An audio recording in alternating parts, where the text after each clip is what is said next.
فہرست بنانے والوں کے سامنے یہ مشکل تھی کہ جگر مراد آبادی صاحب کو اس مشاعرے میں کیسے بلایا جائے۔ وہ کھلے رند تھے اور نعتیہ مشاعرے میں ان کی شرکت ممکن نہیں تھی۔ اگر فہرست میں ان کا نام نہ رکھا جائے تو پھر مشاعرہ ہی کیا ہوا۔ منتظمین کے درمیان سخت اختلاف پیدا ہو گیا، کچھ ان کے حق میں تھے اور کچھ خلاف۔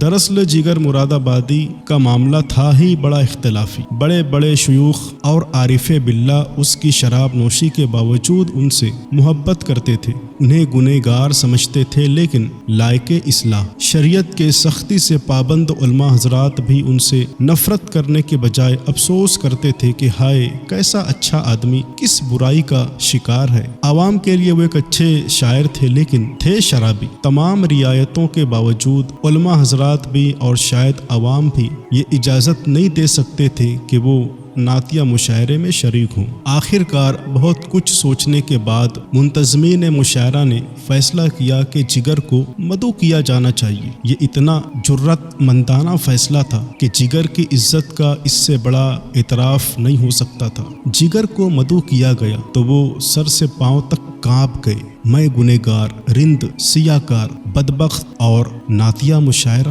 نہیں صاحب نہیں۔ اب منتظمین کے سامنے یہ مسئلہ تھا کہ جگر صاحب کو تیار کیسے کیا جائے۔ ان کی تو آنکھوں سے آنسو اور ہونٹوں سے انکار رواں تھا۔ نعتیہ شاعر حمید صدیقی نے انہیں آمادہ کرنا چاہا۔ ان کے مربی نواب علی حسن طاہر نے کوشش کی لیکن وہ کسی صورت تیار نہیں ہوتے تھے۔ بالآخر اصغر گونڈوی نے حکم دیا اور وہ چپ ہو گئے۔ ایک دن گزرا، 2 دن گزر گئے، وہ سخت اذیت میں تھے۔ نعت کے مضمون سوچتے تھے اور غزل۔ سرہانے بوتل رکھی تھی، اسے کہیں چھپا دیا۔ دوستوں سے کہہ دیا کہ کوئی ان کے سامنے شراب کا نام تک نہ لے۔ دل پر کوئی خنجر سے لکیر سی کھینچتا تھا اور وہ بے ساختہ شراب کی طرف دوڑتے تھے مگر پھر رک جاتے تھے۔ لیکن مجھے نعت لکھنی ہے۔ اگر شراب کا ایک قطرہ بھی حلق سے اترا تو کس زبان سے اپنے آقا کی مدح لکھوں گا؟ یہ موقع ملا ہے تو مجھے اسے کھونا نہیں چاہیے۔ شاید یہ میری بخشش کا آغاز ہو، شاید اسی بہانے میری اصلاح ہو جائے،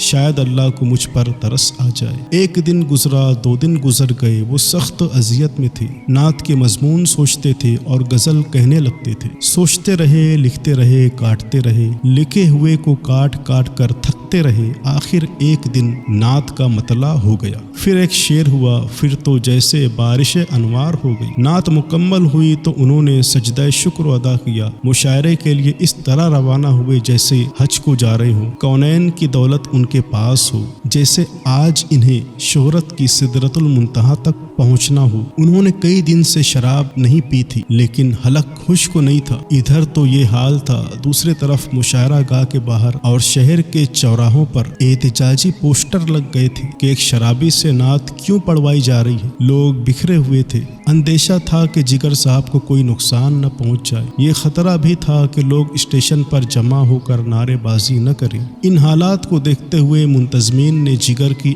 آمد کو خفیہ رکھا تھا۔ وہ کئی دن پہلے اجمیر شریف پہنچ چکے تھے جبکہ لوگ سمجھ رہے تھے کہ مشاعرے والے دن آئیں گے۔ جگر اپنے خلاف ہونے والی ان کارروائیوں کو خود دیکھ رہے تھے اور مسکرا رہے تھے۔ کہا پھر یہ مستی کہاں، ایسی ہستی جگر کی جگر تک ہی میں خاریاں ہے۔ آخر مشاعرے کی رات آ گئی۔ جگر کو بڑی حفاظت کے ساتھ مشاعرے میں پہنچا دیا گیا۔ اسٹیج سے آواز بھری، رئیس المتغزلین حضرت جگر مراد آبادی۔ اس اعلان کے ساتھ ہی ایک شور بلند ہوا۔ جگر نے بڑے تحمل کے ساتھ مجمع کی طرف دیکھا اور محبت بھرے لہجے میں گویا ہوئی، آپ لوگ مجھے ہاٹ کر رہے ہیں یا نعت رسول پاک کو جس کے پڑھنے کی سعادت مجھے ملنے والی ہے، اور آپ سننے کی سعادت سے محروم ہونا چاہتے ہیں۔ شور کو جیسے سانپ سونگھ گیا۔ بس یہی وہ وقفہ تھا جب جگر کے ٹوٹے ہوئے دل سے یہ صدا نکلی ہے، ایک رند ہے اور مدحت سلطان مدینہ، ہاں کوئی نظر رحمت سلطان مدینہ۔ جو جہاں تھا ساکت ہو گیا۔ یہ معلوم ہوتا تھا جیسے ان کی زبان سے شعر ادا ہو رہا ہے اور قبولیت کا پروانہ عطا ہو رہا ہے۔ نعت کیا تھی؟ گنہگار کے دل سے نکلی ہوئی آہ تھی، خواہش پنہا تھی،